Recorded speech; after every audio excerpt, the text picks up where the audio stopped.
Okay, thank you everyone for joining us tonight. It's 7 o'clock, so we're going to get started. First up, a couple of housekeeping items before we get started, and I introduce Jennifer. Tonight's session will be recorded, so a recording will go out to everybody probably tomorrow morning. If you do have any questions, we will answer those at the end of the presentation. So you can just pop your question in either the chat window or the Q&A section. And that's it. Enjoy, have fun. And without further ado, I will turn it over to Jennifer Brix. Thanks, Michelle. And thanks everyone for attending tonight. Pretty excited. It's seasonal allergy season. So we're going to get into how to prevent those and how to treat it if you've got those kinds of symptoms. I'll do a quick introduction of myself. My name is Jennifer Brix, and I'm a licensed naturopathic doctor in British Columbia, co-owning a couple of clinics in Kelowna in Victoria. Recently moved back to my hometown in Victoria. Had a daughter about a year ago, and just enjoying mom life and getting back to doing some of the things I love, which includes education. So I hope you enjoyed tonight's presentation. I am also an educator for Factors Group, which includes natural factors. So we're going to be discussing a few products that that company offers. But of course, there's a Q&A session at the end. So if you have any other questions about anything else about seasonal allergies, I will get to those. So without further ado, let's talk about allergies. Well, what are allergies? And I can't do a poll with you all here. I can't see your faces, but I'd be curious to see how many of you suffer from allergies. Seasonally, we know that springtime tends to be the worst for most people. And that's because there's a high level of allergens in the air. And allergens are basically antigens, which our body reacts to. Similarly to an antigen that would be on a virus particle. So our immune system is signaled to react to these allergens or antigens. And what actually happens is an inappropriate immune response. So that immune system is targeting these allergens, which aren't actually really much of a threat to us at all, that otherwise would be harmless to the body. But something called IgE or immunoglobulin E is activated.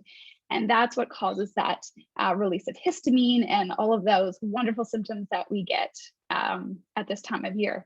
It tends to be an hereditary thing. It's called atopy, or it includes things like asthma as well as eczema.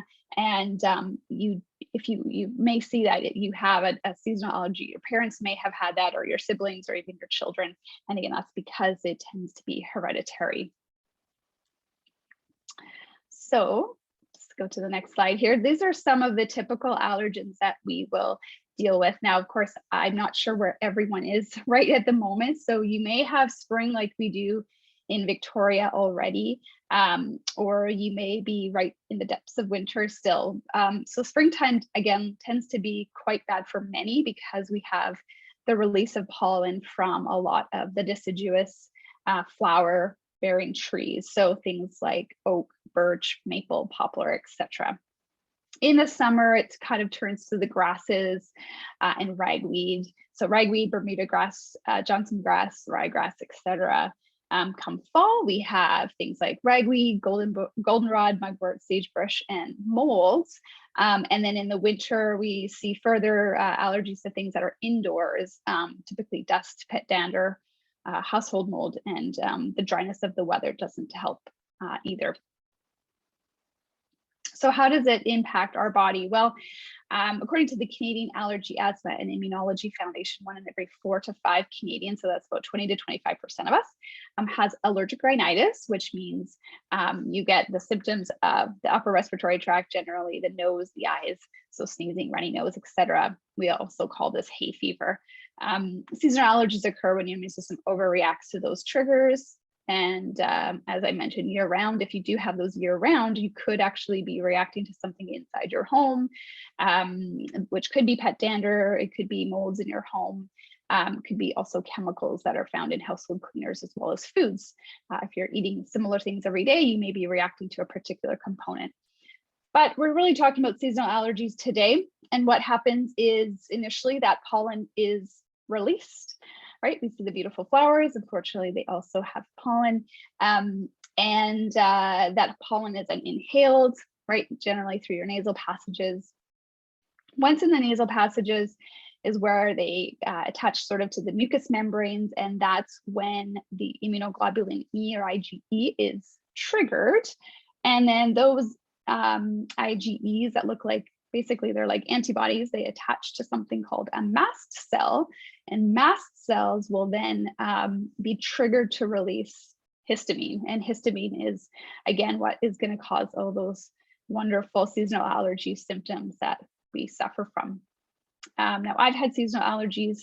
I've lived in Victoria for most of my life, been on the West Coast, but recently, 2017, moved to Kelowna in the Okanagan, which is much drier, different seasons. And it was interesting how things really started to change for me. In Kelowna, I found that there was not much of a spring, but it went from very cold to very warm quite quickly. And the amount of pollen released seemed to be a lot higher because it wasn't so gradual. So I feel like I've probably had most of these symptoms, and perhaps you have had these too, but they're, congestion, postnasal drip, that excess mucus production, sneezing, runny nose, watery eyes, itchy throat, or itchy everything, tickle, irritation in the ears. That can really affect focus and concentration, affects your decision making, can create mood swings. I know for sure I was very irritable when I'm constantly having that congestion and sneezing. Low blood pressure is one thing that is different that some people will experience. You may have like a bit of dizziness or lightheadedness when standing up suddenly during allergy season.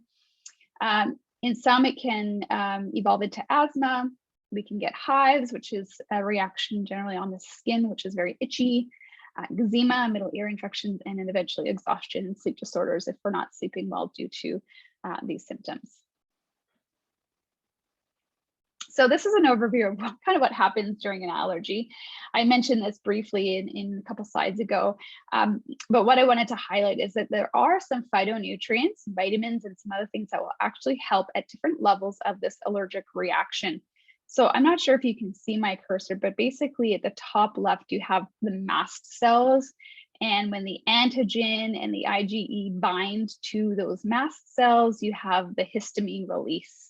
And that can continue to the right to affect your nerves, which affect or increase your sneezing reflex, or it can go down and create inflammation. So basically what we're going to discuss is how different phytonutrients can actually help block the regulation of this and help improve your symptoms, prevent your symptoms, and also reduce things like inflammation in the rest of your body.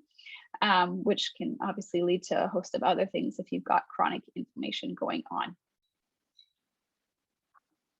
Before we get into these, I'm going to talk about a few other tips that you can do. So we're going to go through 8 things throughout the presentation. The first thing, it seems a little simple, but limiting your allergen exposure is actually the most important, because if you don't have the allergen there, then you're not going to have the reaction at all. So if you understand, or if you know what pollens bother you, and you know the Weather Channel online will actually provide you pollen counts in your area, you would want to limit your outdoor activities when those pollen counts are high. So be mindful of being aware of what is bothering you. Look up what the pollen count is that day, and maybe you'll understand what type of tree or plant is blooming in your area that you kind of want to stay away from. You'll also want to keep windows closed during pollen season. And then if you use central air conditioning, then make sure that there's a HEPA filter attachment. And then start your allergy prevention protocol before pollen season starts. And that's what we'll get into shortly.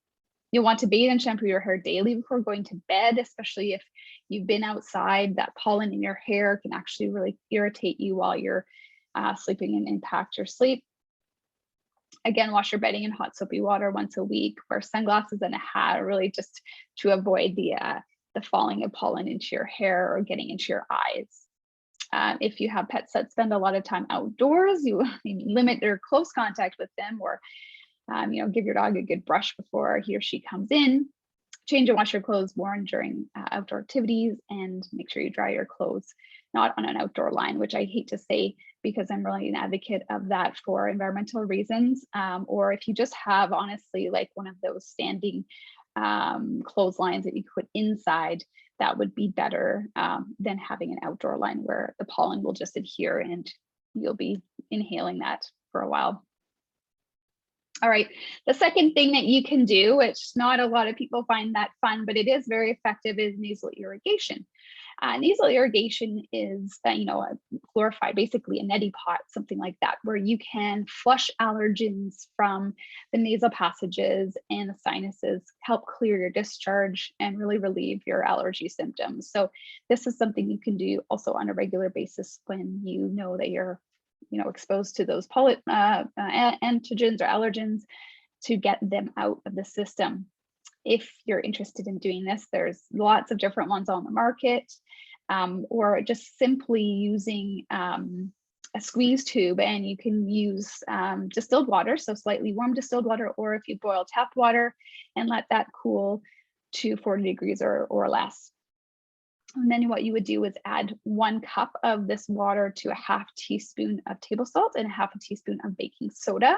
That's really important. We need the salt to make it like saline and the baking soda to help buffer it. Otherwise, it's going to burn and not be enjoyable at all. So basically, you will use this in your rinse bottle or neti pot. Rinse the nasal passages once or twice a day when the pollen counts are high. We'll find lots of YouTube videos on how to do that. Basically, you'd put into one nostril, tip your head back, squeeze, let it do its thing, and it will come out the other side. So make sure your head is over a sink. The third thing you can do is look into consuming a low allergen diet.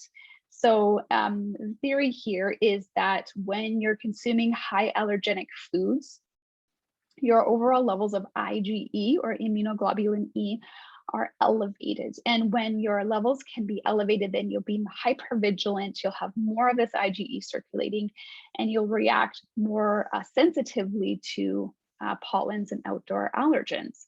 So certain foods have been known to sensitize the immune system. These are generally things that we historically have eaten a lot of, and also tend to be more processed.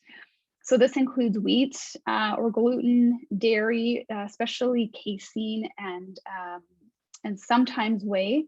I'm not talking about lactose intolerance here really at all. We're talking more about sensitivities to the proteins in these foods.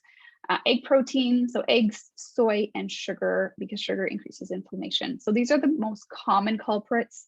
Other things include corn, different nuts, shellfish, right? So some of those, if you know you have an allergy or a sensitivity, then you want to reduce that, especially during allergy season. Increasing whole foods like fruits, vegetables, nuts, and healthy fats that don't bother you is important to help you, stave off those reactions. A recent study in 2007 did show that following a traditional Mediterranean diet during childhood led to a decreased incidence of asthma and rhinitis. Again, the theory here is that if we're not sensitizing ourselves to these highly reactive foods, in the grand scheme of things, then our IgE levels will not be as elevated. We will not react inappropriately to things like pollen, and then therefore not have the seasonal allergies. The fourth thing you can do is to incorporate more good bacteria. So probiotics, whether that's from a supplement or things like fermented foods. So we've seen that probiotics help modulate the immune response all over the body, but especially in allergic rhinitis. Good bacteria make up a massive amount of our digestive system, specifically in the large intestine. And we know that 80 to 90% of our immune system is actually governed there in our gut. So a healthy gut means a healthy immune system. I've kind of talked a lot about this over the last couple of years, you can imagine. So good bacteria are really important for allergies too. We know that certain probiotics, certain strains actually have been studied clinically to show potential for alleviating the severity of allergy symptoms. And researchers found that those who took either a probiotic supplement or consumed food rich in probiotics had improved allergy symptoms and overall quality of life. So whether you want to consume things like kimchi, sauerkraut, kombucha, you can do that. That's amazing. Food is thy medicine, right? Otherwise, if you're considering a supplement, Here's one example. So the Ultimate Multi-Probiotic from Natural Factors, this one I chose the double strength, really to provide a great amount of good bacteria in a very simple 1-a-day dose. So it's 24 billion if you get the double strength. And what it includes is 12 strains. These strains are going to be a blend of plant-based, dairy-based, and human strain. Do note that although they are dairy-based, this is not a dairy product. So it's not that you are going to react to any dairy in this at all. This particular one, because it is the 12 strains of 24 billion, it is potent and effective at 1 capsule a day. I generally suggest taking it with a meal because the good bacteria prefer to have a little bit of something to munch on once they awaken. It helps to restore and maintain intestinal health, promoting your favorable gut flora and limiting the growth of undesirable bacteria in the digestive tract. Supports immune function and therefore IgE levels and allergy response, and promotes obviously a normal digestive function. The fifth thing you can do to stave off your allergies this season is to balance your inflammation. So inflammation is a big word these days. I did show in that one of those first images that the allergy reaction does filter down into creating inflammation in the body, pro-inflammatory cytokines that we would like to keep at a balanced level. So there's 2 main ways you can do this that I'm talking about today. The first is with omega-3 fatty acids. So omega-3 fatty acids are essential. We know that we have to consume this out of our diet. We cannot make them. And omega-3s will help balance inflammation because they basically are converted into healthy prostaglandins that reduce inflammation in the body. The reason why omega-3s get so much attention is because we tend to, and I say we as Canadians or North Americans tend to have a diet a little bit higher in omega-6. And although omega-6s can be healthy, they actually will trend towards inflammation more than anti-inflammation. So because our diet tends to have a higher level of omega-6, we have a bit of a skewed ratio and we tend to be much more deficient in the omega-3. So rather than taking a 3-6-9 or an omega-3-6 blend, which you can do, there are healthy omega-6s.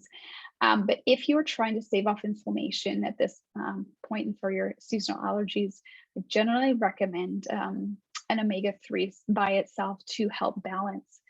Omega-3s also by themselves have shown to dampen the allergic immune response. And they can be tricky to get out of our diet, unless you're eating fish pretty much every day. And you'd also have to eat a lot of plant-based omega-3s because plant-based omega-3s, things like coming from flax or hemp or chia, we only convert about 20 to 25% into the form that we actually need. So if you're trying to have a therapeutic dose for inflammation, not just for general health, we often have to look at either doing a fish oil base or an algae-based EPA and DHA. So it's a lot of words here, but it is written in front of you that to get that anti-inflammatory EPA and DHA, fish oils can tend to be the best because they are providing that directly to our bodies. But there are also algae forms on the market which do provide that type of oil. One that I recommend my patients is one called SEALICIOUS for a few reasons. A lot of omega-3s on the market are going to be the same, but there are always key points to look for. So first of all, the dosage. How potent is it per teaspoon? Do you have to take a tablespoon per day, a teaspoon? In this particular one, you're getting 1,250 milligrams. So 750 milligrams of the EPA I mentioned and 500 milligrams of the DHA. So you're really fine to take this at a 1 teaspoon per day dose. If you have a lot of inflammation, then I'm generally recommending 2 to 3 teaspoons, but there are actually more potent versions of this product that I would then suggest. It's also a natural triglyceride form. So this is the form that you find in fish oil. So it's not been, you're not getting an ethyl ester form. You're not getting a form that can oxidize easily. You're getting it in the form that you're sort of meant to be taking it in. This also ensures that the product will stay more stable and be absorbed more easily. It's also 5-star IFOS certified. This is the International Fish Oil Standards. This is really quite important as well, because it is testing for things like heavy metals. It's also making sure that environmentally, the small fish, so the sardine, mackerel, anchovy, are actually caught in a sustainable way. It's testing for label claims as well to make sure that what is on the label is actually in the product. So 5 stars is really great, which is the top mark you can get. And it's also Assura tested for purity, potency, and freshness, like all the products that I'm going to mention today anyway. It also contains Astigard, astaxanthin. That's why it has a very pretty red color, which is an antioxidant that helps also keep it stable.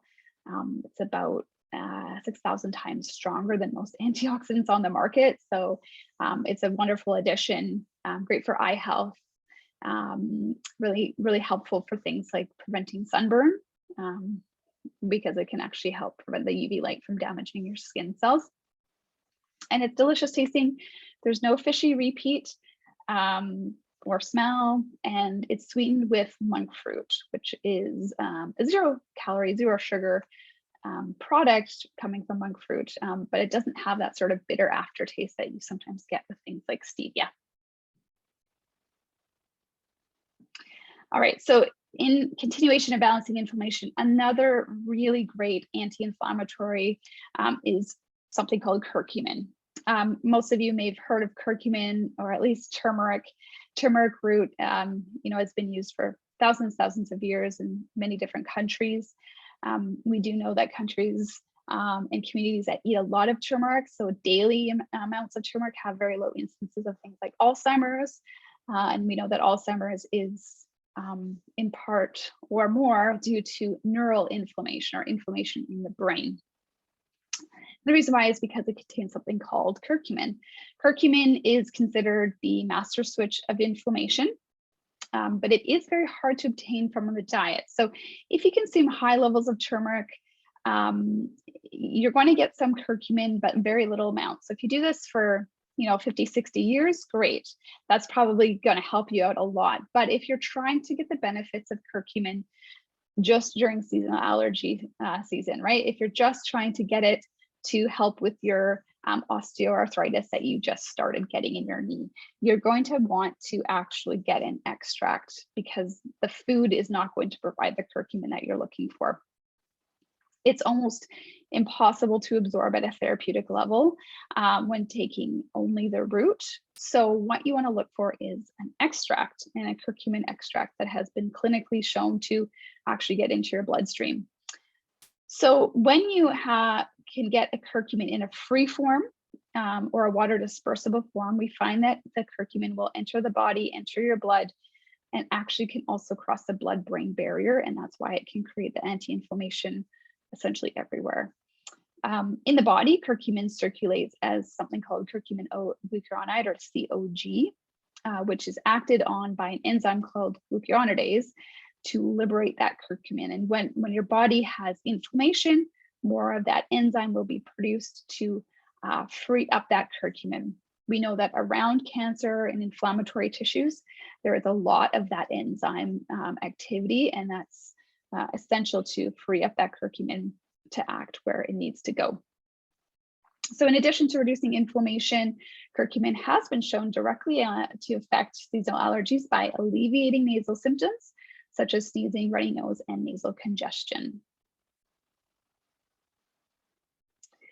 So I wanted to introduce something called THERACURMIN, which is an extract of curcumin, or of turmeric providing curcumin, which has actually been quite impressive when we look at the studies. So the graph there, I know the colors are kind of all similar, but basically THERACURMIN at a 210 milligram dose shows exceptional absorption. So the Y value going up the vertical there is the amount going into the bloodstream, and then the x-axis is your time in hours. This is compared to different strengths of THERACURMIN, and also to some of the more popular other curcumin extracts on the market. that have always had their time in the spotlight, but as research continues to improve, we're always seeing advances, and we're seeing new products come out that show even more absorption rate like this one. So it is important that you take enough of this product if you want to have the exceptional absorption. You don't necessarily need this much for things like seasonal allergies. This might be when you would take it in other more serious conditions and pathologies. But it also shows quite a long half-life, and that it does stay in the system for 8 hours. It's still at a very high level. So very impressive. It's extremely safe.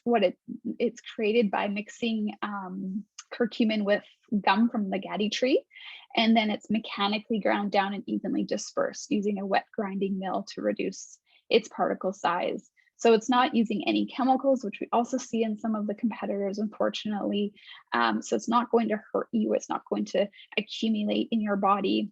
It's extremely safe. I've given it to my dog.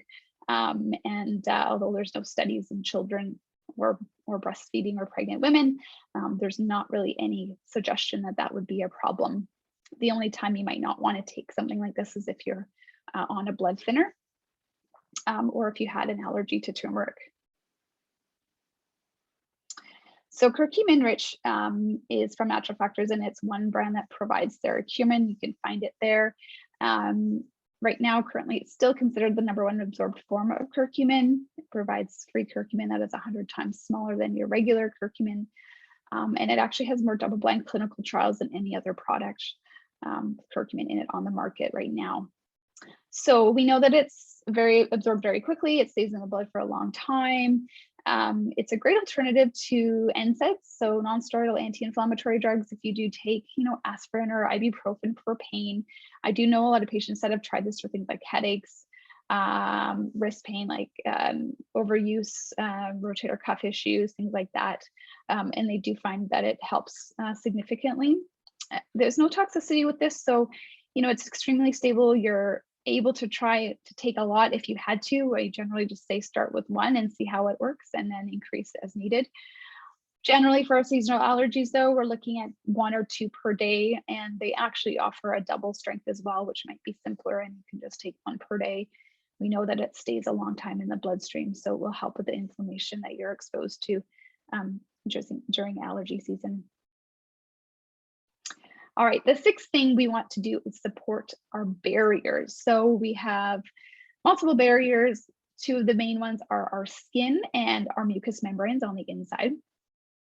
The majority of this barrier is actually created by connective tissue, or made up of connective tissue that keeps those invaders out of our system.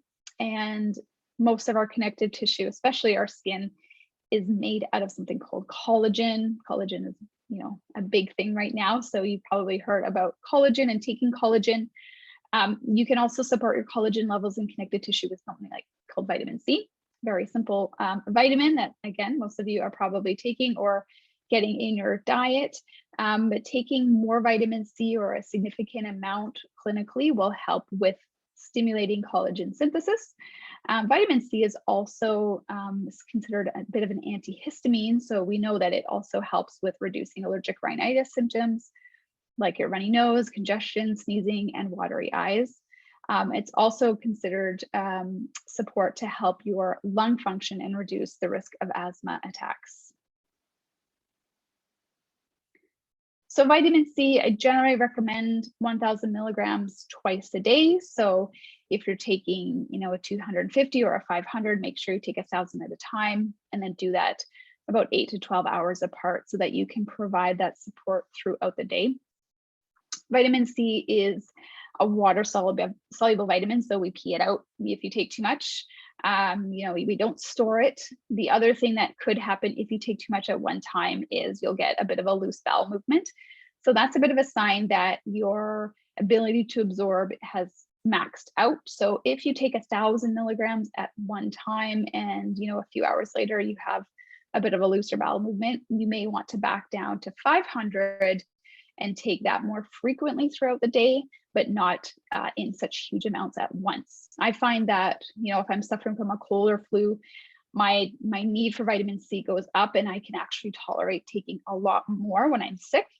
But when I'm healthy and I'm feeling great, I can't generally do more than 2,000 milligrams a day.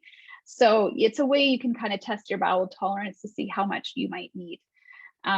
One example of vitamin C is BioC vitamin C. BIOCGEL is a highly absorbable form, and it's also pH neutral. This is really important so that you don't cause acidification in the system. So what's in there is a little bit of calcium bound to that ascorbic acid to make calcium ascorbate. So it's not going to affect your stomach, create any issues there. It's also enhanced with citrus bioflavonoids. And a high ORAC value, that's antioxidant value, full spectrum antioxidant blend called Berry Rich, which is essentially a concentration of 5 or 6 different berries concentrated down to provide really high antioxidant value. Antioxidants from berries are also contain bioflavonoids that are important to keep our connective tissue strong as well. So important for our blood vessels and our skin. Something called hesperidin is also in this product, which we know supports skin and mucous membranes. We know BioCGel also supports immune function and has a bit of an antihistamine effect too. So starting with your vitamin C, starting a little bit early before your allergy season is wise, so that you can buffer and strengthen your barriers, so that when the allergens come along, you have a bit more of a fighting chance. All right, number 7, stabilizing mast cells. So here's a nice picture of a mast cell. And at the bottom, you can see it's releasing histamines there. That's the wonderful chemical that's going to give you those allergy symptoms. But we can actually stabilize mast cells so they don't release histamine so significantly. And there are some phytonutrients that can do that. So this, when we're talking about stabilization of mast cells, I generally suggest you want to take these things prior to your allergy season starting, about 2 weeks. So if you can get on the ball and you know that something is flowering soon, or the snow is melting and perhaps it's time to get ready, start taking these mast cell stabilizers, so that in 2 weeks time, once that exposure occurs, those mast cells are nice and strong and they're not going to react as crazily as they may have without this.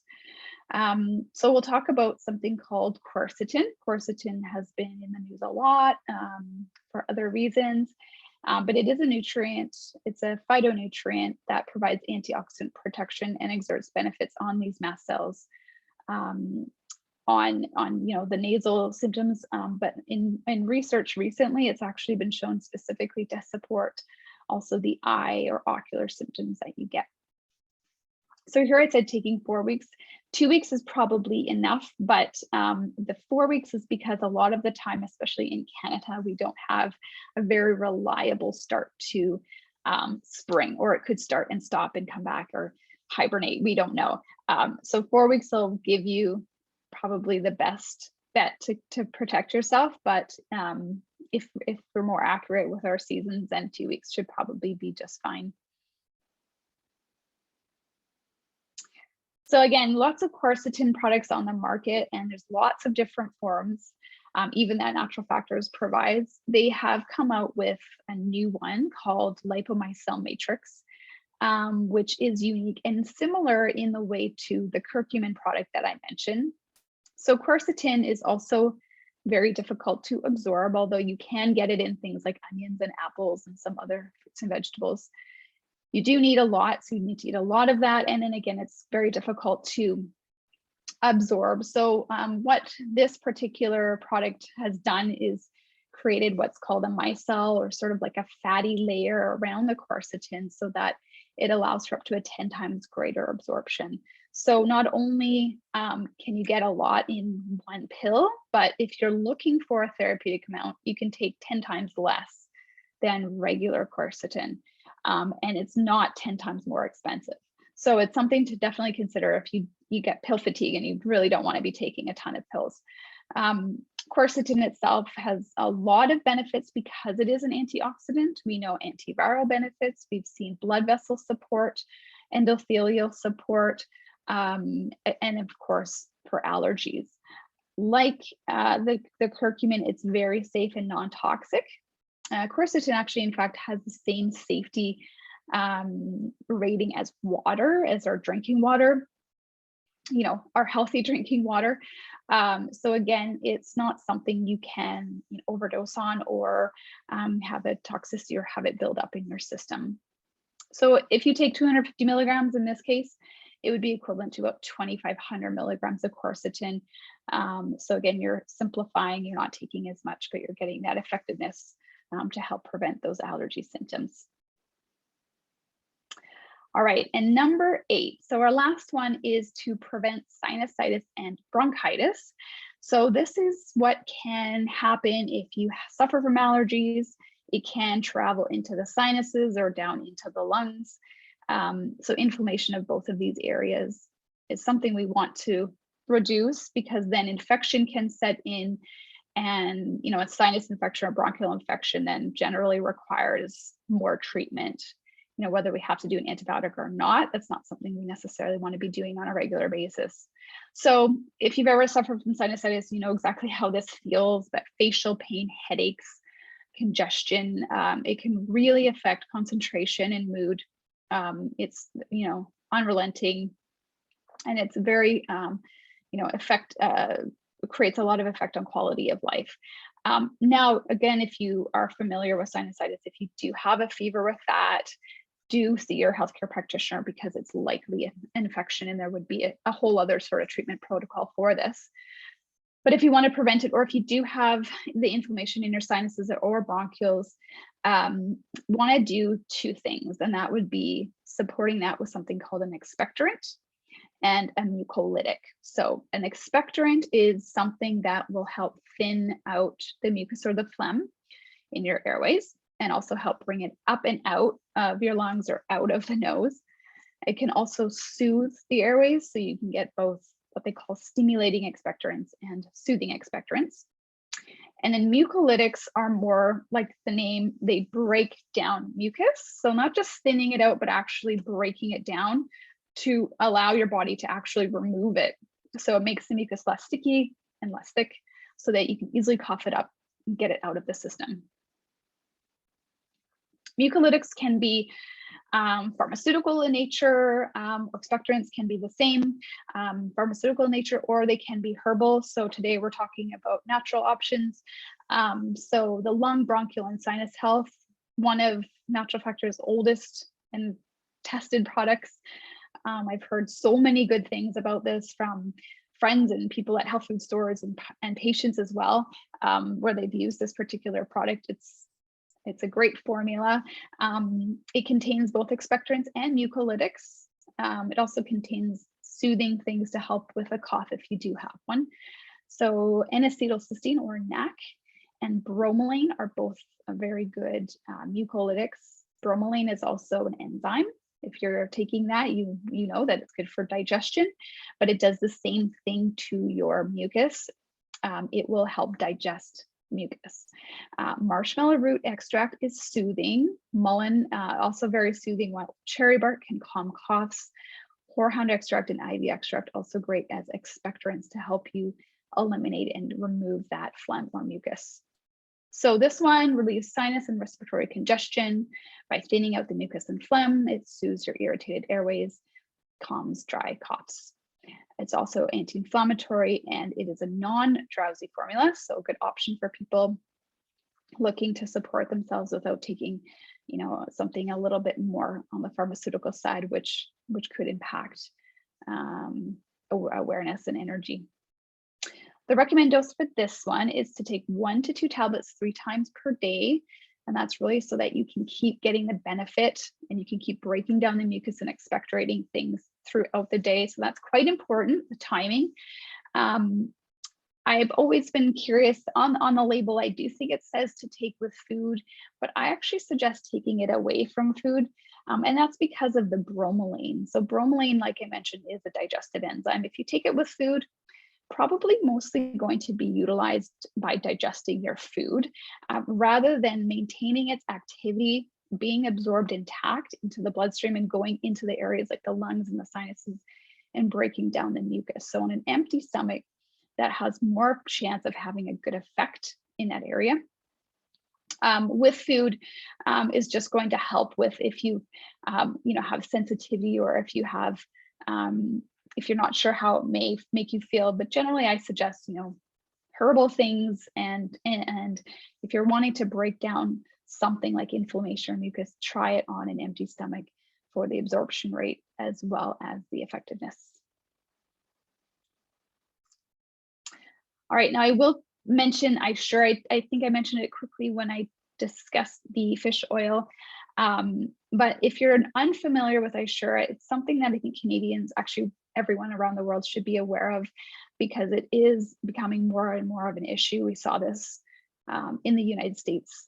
It's probably been like 10 years now, but there was a study done on some of the most common supplements on the market across the board, everywhere from, big pharmacies to small health food stores, that some of the products that were being sold were actually not meeting their label claims, or they had contaminants, or they had things that were just randomly put into the products. So there's no real testing process that is mandatory in Canada or in the US.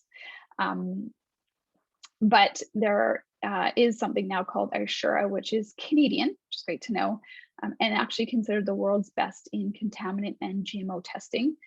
It's a not-for-profit organization, even better, and it is looking, they do look at over 800 different things. So, when you're consuming something that's herbal in nature or plant-based and grown somewhere, you don't really want to have pesticide residues in there. You don't want to have glyphosate in there, right? You don't want to be consuming something that's also going to potentially be creating damage. You also want to make sure that there's no heavy metals in your fish oils. You want to make sure that, what the label says is actually in the bottle. So this is why when you see the Ishura stamp and it's on different types of products, everything that I spoke about today, but other brands, you're going to know that the product is going to be effective, but also safe. So you'll be able to trust that it's non-GMO, contaminant-free, adulterant-free, authenticated, and accurately labeled. There's a little bit of information there, again, on the right side if you're curious about what they test for. All right, and then I'll just say a quick thank you to everyone who attended. That was short and sweet. I got through it pretty quickly, but I've got lots of time for questions. There's a little bit of information there about sort of my social tags as well as for natural factors. And of course, check out your local Nutter store if you have any questions that you think of later. Speak to your product advisors at the stores, and they can always be in touch with me, and I can get those answers for you. So awesome. Thank you so much, Jennifer. Some really great information. And I forgot to mention at the beginning, this is Jennifer's first time presenting a webinar for natural factors and nutters. So thank you so much for joining us. You did fantastic. We do have one question that's come through so far. So to all of our participants who are on the call, feel free to pop your questions in the Q&A section or in the comments. The first one we have from Jan is the THERACURMIN also recommended for those with mast cell activation syndrome? Yes, that's a great question. So I do generally recommend that product for MCAS. There's a lot of other things that I would probably do as well, which would be for a totally different day. But yeah, absolutely, you can use that for mast cell activation syndrome. Fantastic. And for all of the products that you talked about tonight, Jennifer, if you're pregnant or breastfeeding, can you also take them? Yes. Let me just think. So you will know that not.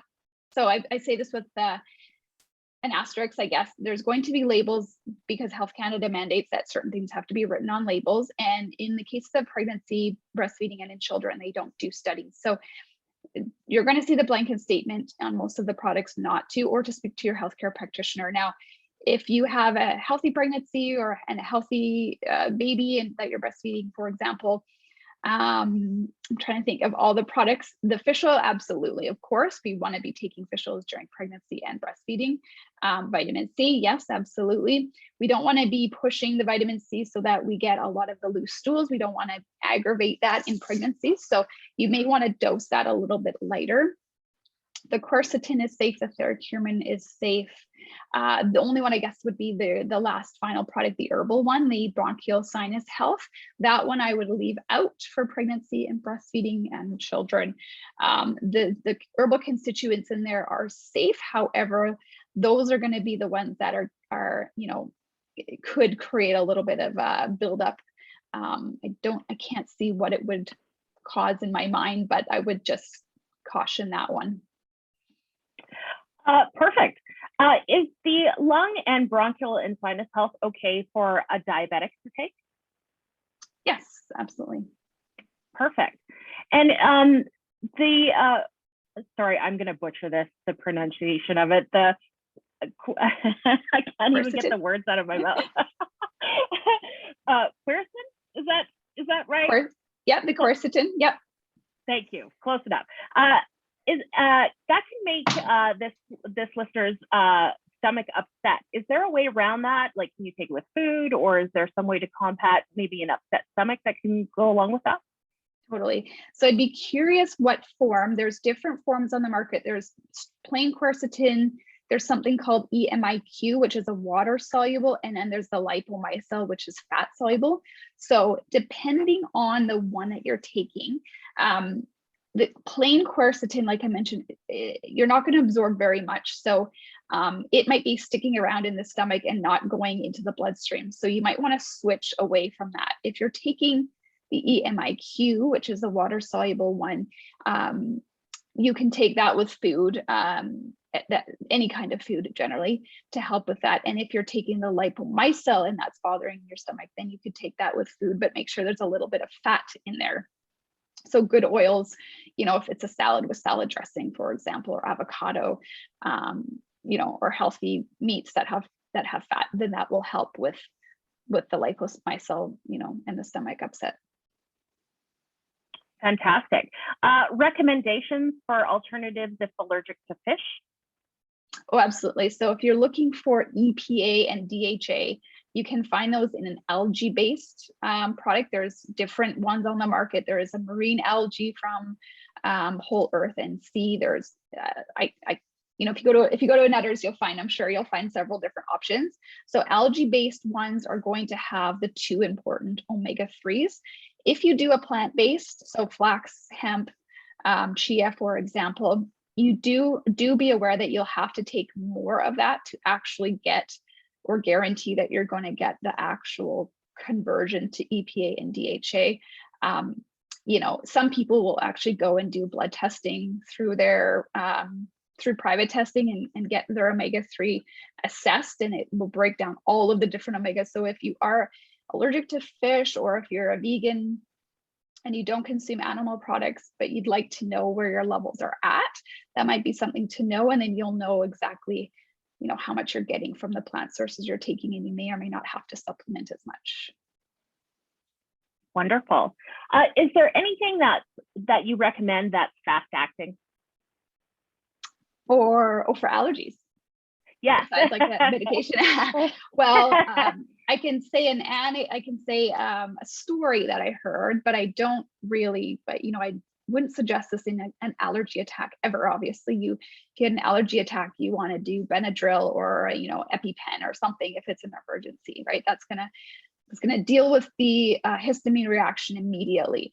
However, I have heard people taking, it was before the LIPOMICEL was available, but the EMIQ version of quercetin, so EMIQ, a water-soluble version of quercetin, they took, I think, upwards of 4 to 6 pills in one go, and it reduced the acute symptoms that they were having. So that is something that you could try, is increasing the dosage of some of the things I mentioned, because they're all very safe, especially the quercetin, because it has GRAS status, which is again generally regarded as safe, the same status that we give our drinking water.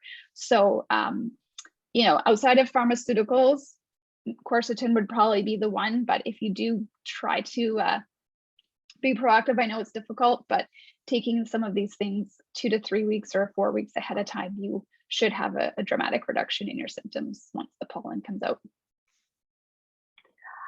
Next question, my 16-year-old son is the allergy sufferer in the house. Can these recommended products all be taken together?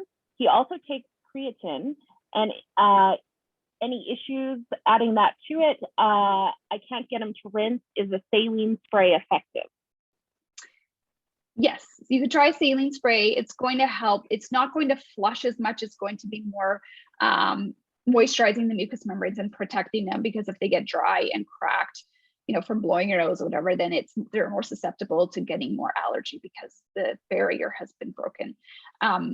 So he could take all of the products mentioned. A lot of the time it's, you know, based on size too, and 16-year-old boys are usually already quite grown, right? So I think that he would have no problem taking everything that I mentioned with the dosage, and he can take that with his creatine. That's no problem.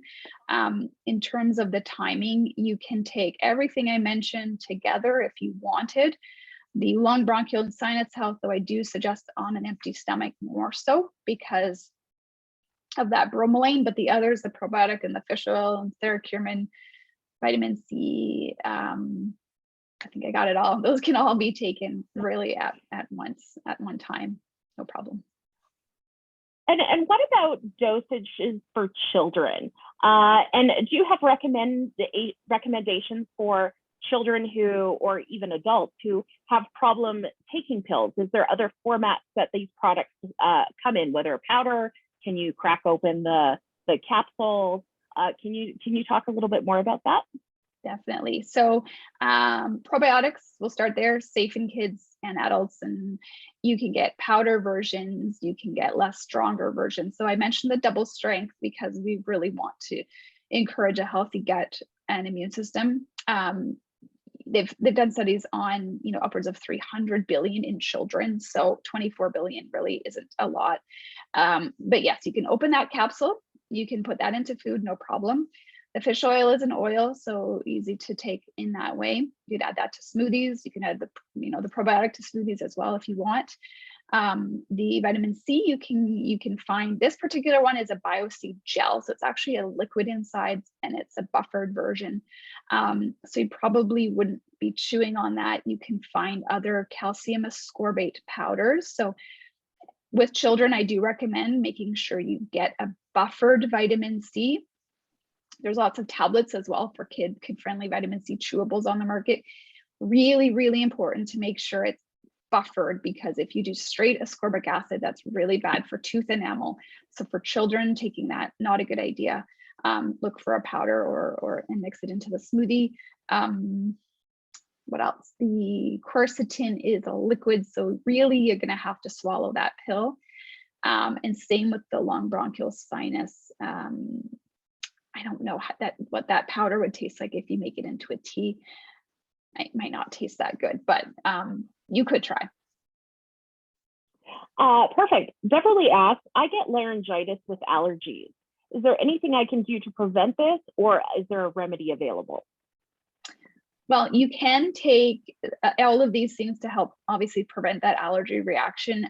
Some things for laryngitis that are good are also lozenges. So you can get marshmallow lozenges, slippery elm lozenges that will also be very soothing to help with the laryngitis and inflammation there.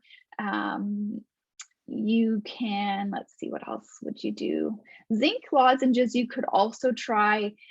Very soothing, but zinc is also an immune stimulator or supporter, I should say, right? So it's going to help with the allergy immune response. It also is antiviral. So when you take a zinc lozenge, it has a topical antiviral effect. So it will actually help with any virus in the laryngeal area if your laryngitis it becomes an infection. But otherwise, yeah, I think mostly the soothing herbs like slippery elm or marshmallow, and you can get that in like a chewable or even powder versions, and mix a little bit of water to it and make like a gruel and consume it that way. Wonderful. And Carla asks, can someone with congestive heart failure take the bronchial and sinus health?